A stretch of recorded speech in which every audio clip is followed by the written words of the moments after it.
గోదాం నుంచి బియ్యం ఎలా బయటకు వెళ్లాయో చెప్పాలని పేర్ని జయసుధపై ప్రశ్నల వర్షం కురిపించారు బందర్ పోలీసులు. ఇక గోడౌన్లో స్టాక్ తగ్గడానికి గల కారణాలపై ఆరా తీశారు. 2 గంటల పాటు ఆమెను విచారించారు పోలీసులు. ఇక జయసుధ లాయర్ల సమక్షంలోనే ఆమెను ప్రశ్నించారు. మచిలీపట్నంలో గోడౌన్ నుంచి రేషన్ బియ్యం మాయం కేసులో పేర్ని జయసుధ A1 గా ఉన్నారు. ఈ కేసులో గతంలోనే జయసుధకు జిల్లా కోర్టు ముందస్తు బెయిల్ ఇచ్చింది. ఇక తాజాగా విచారణకు రావాలని పోలీసులు నోటీసులు ఇవ్వడంతో బందరు తాలూకా PS కు లాయర్లతో వెళ్లారు జయసుధ. ఇక నిన్న రాత్రి నోటీసులు ఇచ్చేందుకు పేర్ని నాని ఇంటికి వెళ్లిన పోలీసులు అక్కడ పేర్ని నాని కుటుంబం లేకపోవడంతో ఇంటి డోర్లకు నోటీసులు అంటించారు. ఇదివరకు కూడా ఒకసారి పోలీసులు నోటీసులు జారీ చేశారు. ఇక పేర్ని జయసుధతో పాటు పేర్ని నాని, పేర్ని కిట్టుకి కూడా నోటీసులు ఇచ్చారు.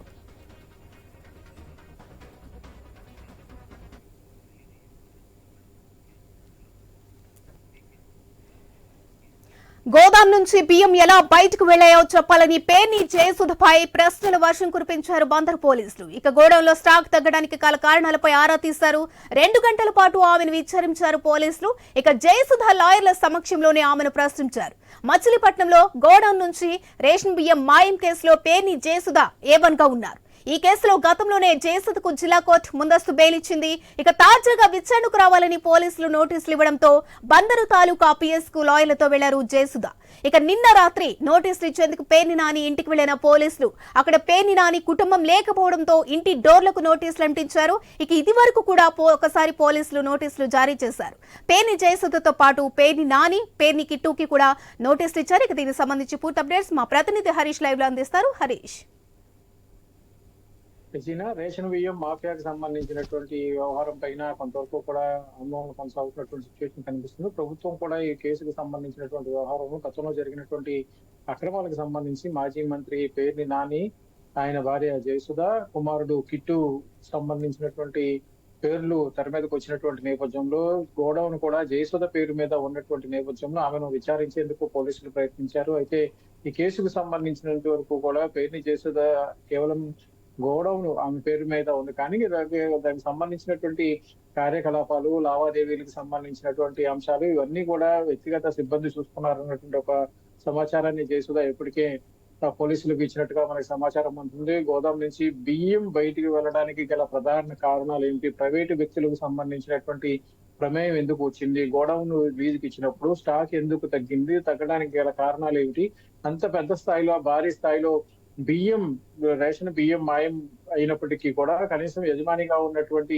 జయసుధకు కావచ్చు, ఆమె అక్కడ ఏర్పాటు చేసినటువంటి వ్యక్తిగత సిబ్బంది కావచ్చు, వీళ్ళందరికీ కూడా ఎందుకు సమాచారం ఇవ్వలేదు. ఇంకోవైపు ప్రభుత్వ అధికారులకు సంబంధించినటువంటి ప్రమేయం ఏంటి అనే దానిపైన కూడా ఇప్పుడు విచారణలో కొనసాగుతున్నటువంటి సిచ్యువేషన్ కనిపిస్తుంది. ఇప్పటికే జిల్లా పౌర సరఫరాల శాఖకు సంబంధించినటువంటి అధికారులు, సివిల్ సప్లైస్ కి సంబంధించినటువంటి అధికారులు కూడా విచారణకి ఎదుర్కొంటున్నటువంటి సిచ్యువేషన్ కనిపించింది. ఇందుకు సంబంధించినటువంటి కేసు విచారణకు సంబంధించినటువంటి అంశాలపైన ప్రత్యేకంగా ఫోకస్ పెట్టారు. ఈ వ్యవహారం పైన ఈ రోజు జరిగినటువంటి విచారణలో దాదాపుగా 2 గంటలకు పైగా పేర్ని జయసుధను పోలీసులు బందరు అయితే హరీష్, ఎలాంటి ప్రశ్నలు ఆమెను ప్రశ్నించడం జరిగింది పోలీసులు? అలాగే విచారణ పూర్తయిందా? మళ్ళీ ఏమైనా హాజరు కావాలి అనే నిబంధన ఏమైనా పెట్టారా పోలీసులు? ఈ కేసుకు సంబంధించినంత వరకు ప్రాథమికంగా అయితే పోలీసులు ఈ రోజు విచారణ ముగించారు. కాసేపట్లో దీనికి సంబంధించినటువంటి ఇచ్చినటువంటి సమాధానాలకు సంబంధించినటువంటి వ్యవహారం పైన ఉన్నతాధికారుల దృష్టికి తీసుకెళ్తారు. ఉన్నతాధికారుల దృష్టికి తీసుకెళ్లిన తర్వాత అక్కడ కేసుకు సంబంధించినటువంటి అంశాలకు సంబంధించినటువంటి వ్యవహారంలో జయసుధ ఇచ్చినటువంటి సమాచారాన్ని, అదేవిధంగా అధికారులు విచారణలో వెలుగులోకి వచ్చినటువంటి సమాచారాన్ని కూడా పోలీసులు చూసుకుంటారు. చూసిన తర్వాత కేసుకు సంబంధించి అవసరమైనటువంటి అన్ని రకాల సమాచారం వచ్చిందా లేదా, అవి ఇచ్చినటువంటి సమాధానం పైన అధికారులు ఎంతవరకు సంతృప్తి చెందుతున్నారు, విచారణకు సంబంధించినటువంటి వ్యవహారంలో పేర్ని జయసుధ ఇచ్చినటువంటి స్టేట్మెంట్ ని ఏ విధంగా నమోదు చేయాల్సినటువంటి సిచ్యువేషన్ ఉంటుంది. ఇంకా సమాచారం కావాల్సి ఉంటే కనుక మళ్ళీ పోలీసులు విచారణకు పిలిచేటువంటి అవకాశం ఉంది. ఎందుకంటే ఇప్పటికే పేర్ని జయసుధ కోర్టుని ఆశ్రయించారు. కోర్టును ఆశ్రయించిన తర్వాత బెయిల్ కి సంబంధించినటువంటి అంశం పైన ప్రస్తుతం ఆమె ఉన్నారు. కాబట్టి పోలీసులు విచారణకి కూడా పోలీసులు కావచ్చు, ఎవరైనా అధికారులు, ప్రభుత్వ అధికారులు కేసుకు సంబంధించినటువంటి వ్యవహారం పైన విచారణకు వస్తే వారికి సహకరించాల్సినటువంటి అంశం, బాధ్యత కూడా ఉందని చెప్పి కోర్టు కూడా ఇప్పటికే జయసుధకి సూచించినటువంటి నేపథ్యంలో ఆమె కూడా విచారణకు పూర్తిగా సహకరించేందుకు ముందుకు వచ్చారు. న్యాయవాది తో పాటు ఆమె పోలీస్ స్టేషన్ కి వచ్చి బందర్ తాలూకా పోలీస్ స్టేషన్ లో పోలీసులు అడిగినటువంటి ప్రశ్నలకు సమాధానం ఇచ్చారు. ఇక రేషన్ బియ్యం కు సంబంధించినంత వరకు కూడా అటు సివిల్ సప్లైస్ కి సంబంధించినటువంటి అధికారులు ప్రమేయం కూడా ఉన్నటువంటి నేపథ్యంలో 2 గంటల పైగా జరిగినటువంటి పేర్ని జయసుధ తొలి రోజు విచారణకు సంబంధించినటువంటి వ్యవహారం పైన కొంతవరకు కూడా సందిగ్ధమైనటువంటి పరిస్థితులు కనిపిస్తున్నాయి. ఎందుకంటే రేషన్ బియ్యం మాఫియాకి గల కారణాలు ఏంటి, రేషన్ బియ్యం నిల్వలకు సంబంధించినటువంటి డేటా ఎంతవరకు ఉంది, జయసుధకు ఉన్నటువంటి సమాచారం ఏంటి, అధికారులు వద్ద ఉన్నటువంటి సమాచారం ఏంటి, ఆ సమాచారంలో భాగంగా జయసుధ ఇచ్చినటువంటి సమాచారం విచారణలో వెలుగులోకి వచ్చినటువంటి విషయాలు పోలీసులు చూసుకుంటారు. పోలీసులు చూసుకున్న తర్వాత కేసుకు సంబంధించినటువంటి వ్యవహారంలో మరింత సమాచారం కావాలంటే కనుక మళ్ళీ పేర్ని జయసుధను విచారణకు పిలిచేటువంటి అవకాశం అయితే మనకు స్పష్టంగా కనిపిస్తుంది. ఇంకోవైపు పేర్ని నాని కుమారుడు పేర్ని కిట్టు కూడా ఈ కేసులో ప్రమేయం ఉన్నటువంటి ఒక ప్రచారం జరుగుతున్నటువంటి నేపథ్యంలో తాజాగా పేర్ని నాని మాజీ మంత్రిని కూడా ఈ కేసులో A6 గా చేసినటువంటి సిచ్యువేషన్ కనిపించింది. దీంతో ఆయన కూడా బెయిల్ కి సంబంధించినటువంటి వ్యవహారం పైన కోర్టుని ఆశ్రయించడం, మధ్యంతర బెయిల్ ఇచ్చినటువంటి నేపథ్యం.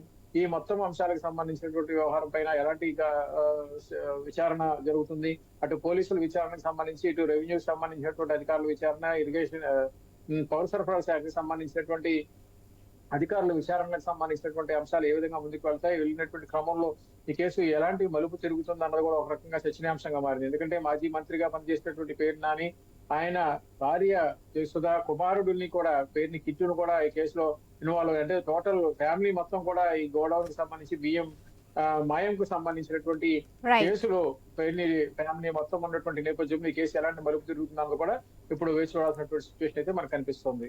Right, thank you Harish.